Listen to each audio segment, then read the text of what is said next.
Galerinha, esse é nosso terceiro vídeo falando sobre matemática financeira, mais especificamente sobre juros simples e juro composto. Então, se liguem aqui, ó. Galera, esse tipo de questão, ela não é cobrado no Enem. O formato da questão, ele não é cobrado no Enem, mas a ideia aqui é a gente revisar a ideia de juros simples e juros compostos. Então, essa questão ele fala mais ou menos assim, ó. Sabendo que um capital de R$2.000 foi aplicado a uma taxa de 5% ao mês durante um semestre, assinale o que for correto. Pessoal, lembre, o capital que foi dado é R$2.000. A taxa, ela tá ao mês, 5% ao mês. E o tempo, o período, um semestre. Pessoal, lembre, ó, o que eu falei na primeira aula. A unidade da taxa tem que ser a mesma unidade do período, certo? Então, professor, a taxa está em meses. Eu posso transformar esse período para meses? Pode. Então, lembre que um semestre equivale a quantos meses? 6 meses. Certo? Então, quando você faz isso, você deixa as unidades idênticas. E aí sim eu posso aplicar nas relações, tanto de juros simples como de juro composto. Então, olha o que ele fala na questão. Ele quer que a gente descreva qual dessas alternativas, ó, o 1, o 2, o 4 ou o 8, está correto. Certo? Então, qual delas estão corretas? Então, a primeira, ela fala assim, ó. No regime de capitalização simples, o montante é R$2.600. Então, vamos lá. Então, o que é que eu preciso lembrar do juro simples? Então, nós vimos na primeira aula que no juro simples eu preciso saber como se calcular o juro, usando a relação de CIT, e a ideia do montante. Quem é o montante? É o capital mais o juro, certo? Então, isso no juro simples, beleza? Então, vamos calcular o juro simples usando esses valores que nós temos. Então, o capital, R$2.000. A taxa, lembre que a taxa eu vou usar ou a parte fracionária, 5 sobre 100, ou a parte decimal, certo? Eu vou usar a fração aqui. Então, ó, 5 sobre 100.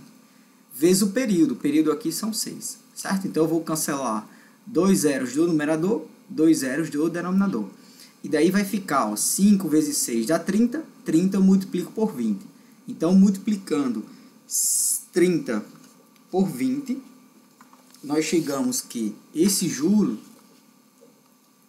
vai ser equivalente a quanto? A R$600.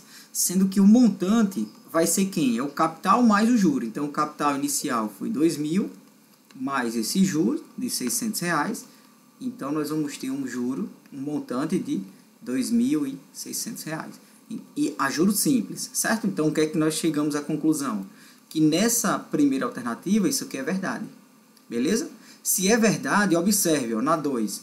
No regime de capitalização simples, o montante é de R$2.100? Falso. Certo? A gente acabou de encontrar R$2.600. Na 4, o regime de capitalização composta, o montante é de R$2.600. Pessoal, cuidado, certo?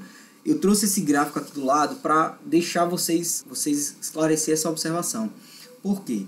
O juro simples e o juro composto, em um período, quer dizer, em um ano, em um mês, eles terão o mesmo valor. Então, isso já foi questão de prova em outros concursos, tá? Falando que o juro simples e o juro composto, eles serão iguais na mesma aplicação, na mesma taxa durante um período. É verdade isso, certo?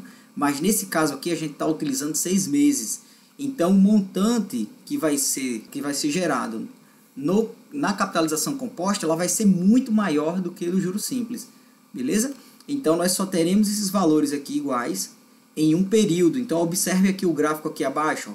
Esse gráfico que nós temos, a linha reta, ela representa o juro simples. Ele vai crescer sempre constante, certo? A linha pontilhada, ela representa o juro composto, que ele cresce exponencialmente. Então, observe que em um período, certo? Ó, o juro simples ele vai ser igual ao composto. Abaixo de um período, o juro composto ele é menor do que o juro simples, beleza?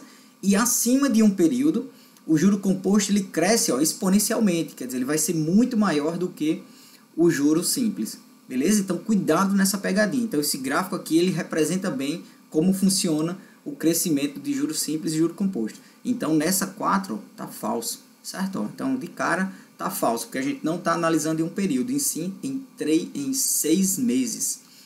E na 8 ele fala assim, ó, no regime de capitalização composta, o montante é dada por essa relação. Então vamos lá, vamos lembrar, ó, nos juros compostos, a capitalização composta ela é dada por quem? Montante é igual a capital, que multiplica 1 mais I elevado a T. Lembre que 1 mais isso aqui é o fator de correção, certo? Então esse montante ele vai ser 2.000, que é o capital que eu tinha inicialmente, que vai multiplicar 1 mais a taxa, 0,05, vou usar a parte decimal, elevado ao período, ao tempo, ó, então 6 meses. Então nós chegamos à conclusão, ó, que o montante vai ser 2.000, que multiplica o fator de acréscimo, 1,05 elevado a 6. Então a 8 está verdadeira. Então nesse vestibular, o que ele estava pedindo era assinale o que for correto. Então as únicas alternativas corretas foi a 1 e a 8. Isso aqui daria 9, certo? Então seria a resposta correta. Então a ideia aqui dessa questão era revisar essa ideia de juro simples e juro composto. Então galera, se você gostou, se te ajudou esse vídeo, senta o dedo no like aí, se inscreve no canal para dar aquela força.